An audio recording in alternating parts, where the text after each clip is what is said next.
Pushing back against legalized land theft. The years from 1872 to 1956 can be seen as continuation of the U.S. government's efforts to take land and resources from indigenous nations. Legal agreements that described reservation boundaries and who could and could not enter there were upended again and again. Some of these reversals may have appeared benevolent in the eyes of the general public, such as creation of national parks. But these decisions usually serve to legally separate indigenous peoples from their resources. In 1872, Congress passed the Yellowstone Park Act, turning it into land for public use, which meant people could visit, camp, and enjoy the natural sights in the park's boundaries. The land set aside for park was not considered indigenous land, but indigenous peoples had reserved rights, meaning they could hunt, fish, or travel on those lands. Records indicate that Shoshones, Bannocks, Crow, and others were exercising those rights. Yellowstone was the first national park in the United States. Other public use areas were also created from indigenous land, with distinctions regarding how, when, and by whom these areas could be used. As of 2018, the U.S. Forest Service system includes 154 protected forests and 20 grasslands. The national park system now includes 59 national parks and more than 300 national monuments, seashores, lakeshores, and battlefields. In many cases, the government attempted to terminate the rights of indigenous peoples to use those lands for hunting and for ceremonies. But there is also a long history of indigenous peoples fighting to keep or regain land taken for public use.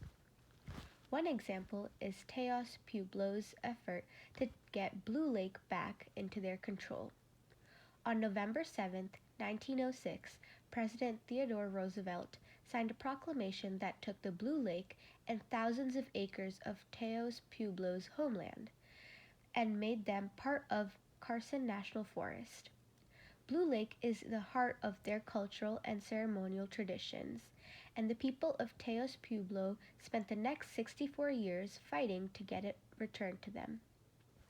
During that time, the U.S. Congress passed several laws that had significant bearing on indigenous land claims. Eventually, Taos Pueblo was able to win back Blue Lake. You will find more about that in the next chapter. By the early 1920s, Pueblos of New Mexico had been trying for some time to get non-indigenous settlers to leave Pueblo land.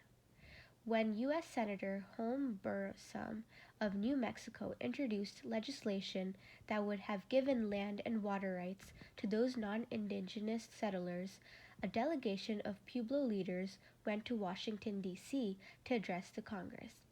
Their statement said in part, "We have never asked for this legislation. We were never given a chance to have having anything to say or do about this bill. We have studied the bill over and found that this bill will deprive us of our happy life by taking away our land, water, and will destroy our Pueblo government and our customs which we have enjoyed for hundreds of years, and through which we have been able to be self-supporting and happy down to this day." The Pueblo efforts to keep their land were covered favorably in some newspapers of the day. A number of influential non-indigenous people added their voices to those of Pueblo's leaders. The Burnsome bill was defeated. Congress then passed Pueblo Land Act in 1924. The Lands Act established the Pueblo's Land Board to investigate claims to dispute territory. Although the board tended to favor non-native settlers, some of its decisions led to better outcomes for Pueblos than would have been possible otherwise. John Collier, who had been a strong advocate for Pueblos during their land claim struggles, served as Commissioner of Indian Affairs from 1933 to 1945. In that post, he worked closely with Native communities to draft the Indian Reorganization Act of 1934. The IRA ended further allotment of indigenous territories and committed the federal government to purchasing available land that bordered reservations in order to restore lands to relevant native nations. The IRA also included a provision that set up a process for tribal nations to establish constitutionally representative governments if they wanted to replace existing ones. Several, including the Navajo Nation, chose to keep their traditional government. The IRA is the foundation of contemporary federal legislation in Indian affairs. It marks the first time that Congress formally reorganized and actively supported the authority of tribal communities to make and be governed by their own laws. When President Harry Truman took office in 1945, Collier and other progressive appointees from President Franklin Roosevelt's New Deal were pushed out. New legislation moved away from support for indigenous sovereignty. In 1946, Congress established the Indian Claims Court and the Indian Claims Commission. Their stated purpose was to allow Native nations to file suit to recover lands that were illegally taken or receive some payment for the loss of those lands. The outcome, however, was similar to what happened with claims heard by Pueblo land boards. Despite what they were promised, indigenous nations were not fairly compensated for the loss of their lands. In creating the Indian Claims Commission, Congress acknowledged that the federal government had, in fact, violated treaties when it seized indigenous lands. Indigenous lands were able to use their acknowledgement later to strengthen their sovereignty and reclaim land. By 1940s, Congress was trying to repeal the Indian Reorganization Act and end the relationship between the federal government and the Indian tribes. In 1953, it introduced the first of several policies that terminated the sovereign status of several tribal nations. This meant that the government would cut off federal funds to the tribe, disband its tribal government, and turn its tribally owned businesses into small businesses owned by individuals. The Commissioner of Indian Affairs in charge of this effort, Dillon S. Meyer, commented that indigenous consent for this drastic policy change was irrelevant. We must proceed even though Indian cooperation may be lacking in certain cases. During the termination era, a number of federal policies were created that were meant to undermine Native nations. For example, Public Law 280 transferred police power on some reservations from the federal government to the states, without consent of tribal governments.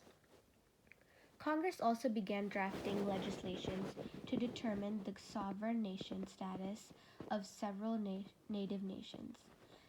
The Menominee Nation of Wisconsin was first to be terminated.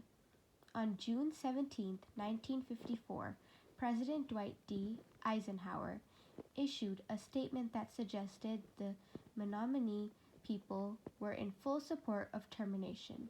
They were not.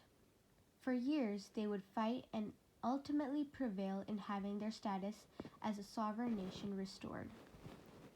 Between 1953 and 1966, more than 100 tribal nations were terminated. Some are still fighting to regain federal recognition of their sovereignty, while others have succeeded in having theirs restored.